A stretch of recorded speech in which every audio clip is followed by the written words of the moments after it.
आलोक एस्केडमी के YouTube channel पे स्वागत है दोस्तों।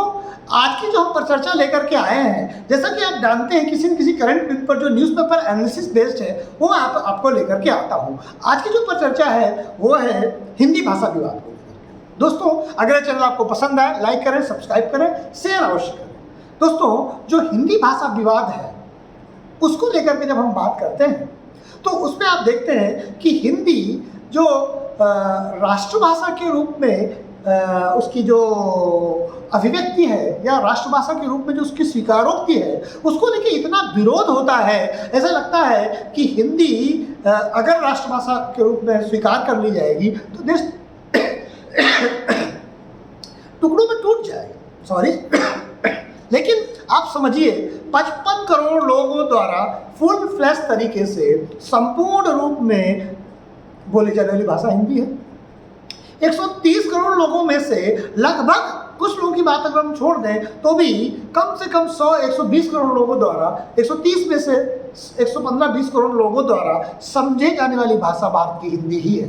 यानी अगर कोई तमिलनाडु का है, कोई केरला है, कोई कन्नड़ है, कोई मलयालम है, ठीक है, कोई तेलुगु है, लेकिन वो हिंदी भाषा को जानता है, बोल सकता है, समझ सकता है।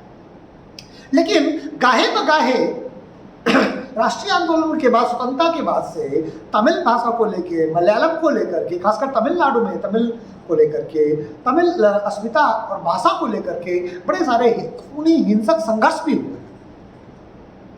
अब हिंदी साउथ इंडियन जितनी मूवी है वो हिंदी में डब तो करते हैं सॉरी, लेकिन हिंदी भाषा को स्वीकार करने के रूप में या अपनी भाषा को स्वीकार करने, राष्ट्रीय भाषा को स्वीकार करने के रूप में उसे मना कर देते हैं।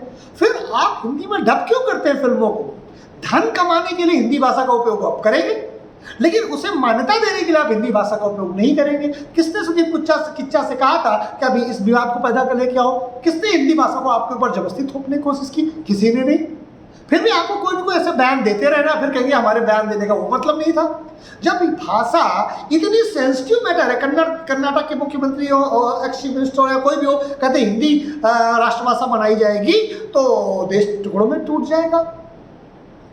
इतनी नफरत या इतनी चिढ़ है या केवल एक स्वाभाविक रूप से लोगों के अंदर नॉर्थ साउथ का डिवीजन बनाए रखो, उत्तर भारत का दक्षिण भारत को अलग करते रखो भाषा के आधार पर? कौन इस समय हिंदी के लिए आंदोलन चला रहा है? क्या हिंदी भाषियों ने कभी कहा कि जब आप कहते हैं कि हिंदी का अपमान करते हैं तो कहते हैं क्या राष्ट्र का अपमान हुआ, या हिंदी भाषियों का अपमान क्यों करते हैं आप? क्यों हमारा अपमान करते हैं आप?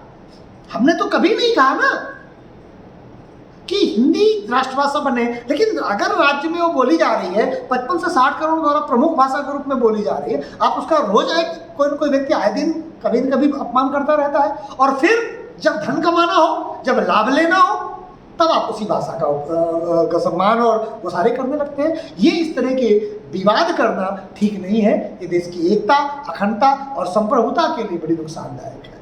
हिंदी एक भाषा है, दुनिया में सबसे अच्छी भाषाओं में से एक है, सरल है, बहुत दिल को छूने वाली भाषा है। एक मैं उदाहरण बताता हूँ। मेरे कज़न बॉम्बे में है और राहुल मेरा कज़न अब इस समय तो जर्मनी में है, बट पहले बेंगलोर में जॉब करता था।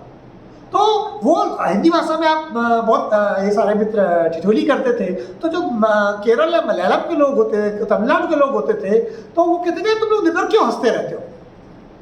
तो बोले धीरे धीरे वो भी जब 1-2 साल साथ में काम करते हैं तो वो हिंदी जानने लगता है।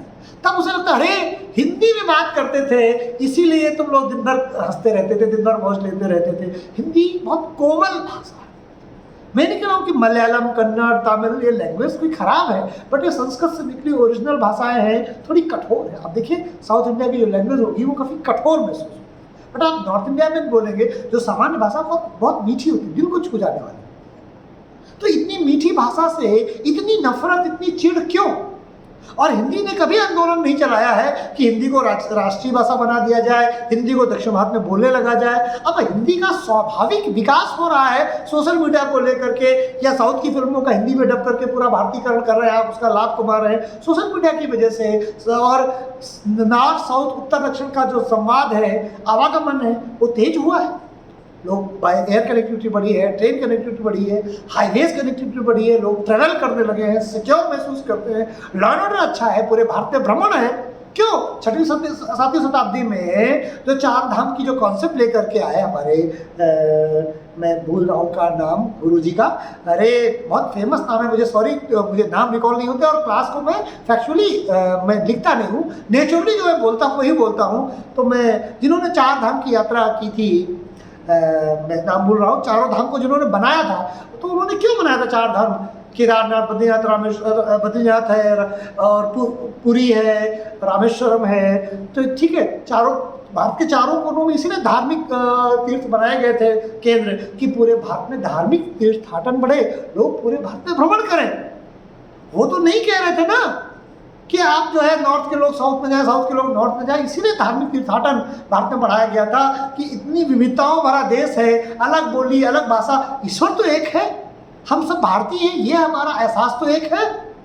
तो दक्षिण भारत में हो या खासकर नॉर्थ ईस्ट में तो नहीं होता, पर दक्षिण भारत में ज़्यादा हो रहा है, इसे हिंदी भाषा को राजनीतिक क्या बोलते हैं शक्ति से जोड़ दिया गया है, राजनीतिक करण कर दिया गया है, उसका दुरुपयोग ज़्यादा किया जा रहा है हिंदी भाषा का, और इसीलिए हिंदी भाषा से नफरत पैदा करके, हिंदी भाषा को से उल्टा सीधा बोल करके वहाँ एक वोट बैंक तैयार किया जा सकता है।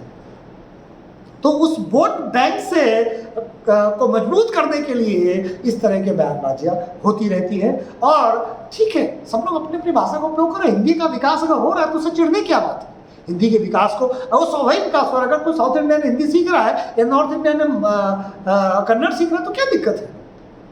तो इसलिए देश को ये चाहिए, हमारे नेताओं को चाहिए, हमारे सामाजिक लीडर्स को चाहिए कि, और खासकर हमारे एक्टर्स को चाहिए कि हिंदी की भाषा के नाम पर, हिंदी के उस पर बहुत आप धन कमाते हैं, हिंदी में डब करते हैं फिल्मों को और करोड़ों रुपए, अरबों रुपए कमाते हैं, और फिर उसी भाषा को आप गाली देते हैं। कब हिंदी भाषी लोगों ने कहा कि आप हिंदी में ही बात करिए? हम तो साउथ जाते हैं, कोशिश करते हैं, हिंदी आती तो होती, ये टूटी फूटी अंग्रेजी बोलते हैं हमारे नॉर्थ इंडियन लोग, चाहे जैसे एडजस्ट करें। केरला में गया एक बार घूमने, सॉरी तमिलनाडु, चेन्नई, तो चेन्नई में जब मैंने ऑटो वाले से बात किया तो वो बोले नहीं हिंदी तो नहीं आती है, तो हमने दो चार शब्द उल्टे सीधे बोले, करिया है उनको एक तरह से कटपुरिया भाषा में, तो बोले गाली क्यों दे रहा है? तो हमने कहा जब तुम्हें समझने भर की हिंदी आती है, जब तुम्हें पता है कि हम कानपुर की लोकल भाषा में तुम्हें अब शब्द कहे हैं, तुम्हें समझ में आ गया कि हम गाली क्यों दे रहे हैं, तो फिर ये क्यों कह रहे थे कि तुम्हें हिंदी नहीं आती? तुम्हें हिंदी आती फिर भी नहीं बोलना है, इतनी नफरत क्यों है हिंदी से? अंग्रेजी तुम्हें आती नहीं, हिंदी तुम बोलोगे नहीं, मलयालम तमिल हमें आती नहीं, फिर हम तुम्हारे यहाँ जाए, तमिलनाडु जाए तो ट्रेवल कैसे करें, कैसे बात करें? अंग्रेजी तुम्हें समझ में नहीं आती, हिंदी तुम बोलोगे नहीं, तमिल हमें नहीं आती, जो कॉमन लैंग्वेज अंग्रेजी है वो भी नहीं आती, तुम्हें हिंदी आती है तो भी नहीं बोलना, हमें तमिल नहीं आती इसलिए नहीं बोल रहे ना। इसलिए हम तमिल से नफरत नहीं करते कि तमिल हम आती है हम नहीं बोलेंगे, हमें आती होती हम तमिल में बात कर लेते हैं। हिंदी भाषी तो उस जल की तरह है कि जिस ग्लास में डालो ग्लास जैसा, लोटे में डालो लोटे जैसा, बाल्टी में डालो बाल्टी जैसा, हमें कोई प्रॉब्लम ही नहीं है। प्रॉब्लम गैर हिंदी भाषी लोगों को है, और क्योंकि उसका राजनीतिकरण किया गया है। हिंदी भाषी लोग तो सबके साथ मिलकर चलना चाहते हैं, क्यों देश को एक नया बंटवारा भाषा के आधार पर पुनः शुरू करना चाहते हैं। हमें उन लोगों से सख्त चिढ़ है, चिक्का जैसे लोगों से, किच्चा जैसे लोगों से, जो है धन तो हिंदी भाषा से कमाना चाहेंगे, लेकिन हिंदी भाषा से आप नफरत रखेंगे, फिर कहेंगे हमारे बयान का वो मतलब नहीं था। देश में पहले आग में झोंक दो, फिर कहो कि हमारा उस बयान से कोई मतलब नहीं था। ऐसे लोगों को जो ऊंचे पद पर हैं, समाज में इनका रुतबा है, उनको किसी भी तरह की भाषाई विवाद से बचने की जरूरत है। देश को अब एक नए विवाद में मत फंसाइए, पहले से वहाँ देश में बहुत सारे विवाद विद्यमान है, चल रहे हैं।